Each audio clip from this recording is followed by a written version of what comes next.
बांगलादेशमध्ये जो हिंदू समाजावर जो अत्याचार होतोय त्या संबंधित सकल हिंदू समाज महाराष्ट्र सगळ्या महाराष्ट्रातल्या प्रत्येक जिल्ह्यामध्ये एकाच वेळी ही न्याय यात्रा हिंदू न्याय यात्रा आज निघालेली होती।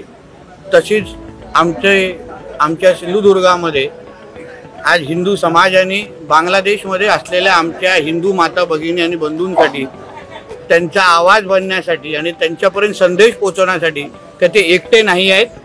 महाराष्ट्रातला सिंधुदुर्गातला हिंदू समाज हा त्यांच्या बरोबर आहे आणि त्यांच्यावर होणारे जे काही अत्याचार आहेत या सगळ्या गोष्टी आम्ही फार बारकाईने बघत आहोत। पण त्याचबरोबर आम्हाला आमचे देशाचे पंतप्रधान आदरणीय मोदी साहेब यांच्या नेतृत्वावर प्रचंड विश्वास आहे। आम्हाला विश्वास आहे की मोदी साहेब कुठल्याही हिंदूवर कुठल्याही पद्धतीचा अत्याचार व्हायला देणार नाही, एवढा विश्वास आमच्या मनामध्ये निश्चित पद्धतीने आहे। आणि ह्या न्याय यात्रेच्या निमित्ताने तोच संदेश सकल हिंदू समाज सिंधुदुर्ग म्हणून आम्हाला तिथपर्यंत पोहोचवायचा होता। भाषणात एक मुद्दा मांडला, पंतप्रधानांना तुम्ही विनंती केली की देशातले पोलीस आहेत ते बाजूला करा, एकाही 5 मिनिटं संख्येच्या अनुसार बोललो, कारण आम्हाला त्यांना ठेचून संपवण्यासाठी 5 मिनिटं खूप आहेत, कारण ते संख्येने एवढे जास्त बांगलादेशी आणि रोहिंगे नाही आहेत। म्हणून मोदीजींनी परवानगी दिली तर 5 मिनिटाचं ते काम करण्यासाठी हिंदुत्ववादी कार्यकर्ते म्हणून आम्ही तयार आहोत।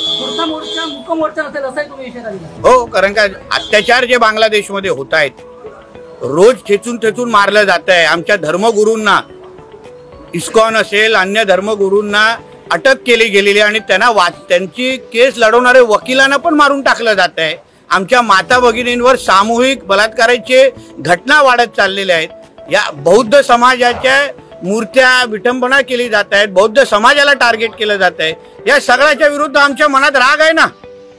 आज बांगलादेशमध्ये घडते, उद्या देशामध्ये घडू शकतं, म्हणून या सगळ्याबद्दल एक संदेश गेला पाहिजे आणि म्हणूनच आम्ही ते वक्तव्य केलेलं आहे। भाषणामध्ये आपण असंही म्हटलं की 2 आपत्ती असेल तर त्यांना लाडकी बहीण योजनेतून बाहेर काढावा आणि आदिवासी समाजातील लोकांना 2 आपत्तीपेक्षा जास्त असेल, कारण का एका बाजूला मतदान करत असताना मोदीजी नको, हिंदुत्ववादी विचाराचं सरकार महायुती सरकार नको, पण अन्य वेळी आमच्या प्रत्येक शासकीय योजनेचा लाभ घेणारे मुसलमान समाजाचे कुटुंबे असतात।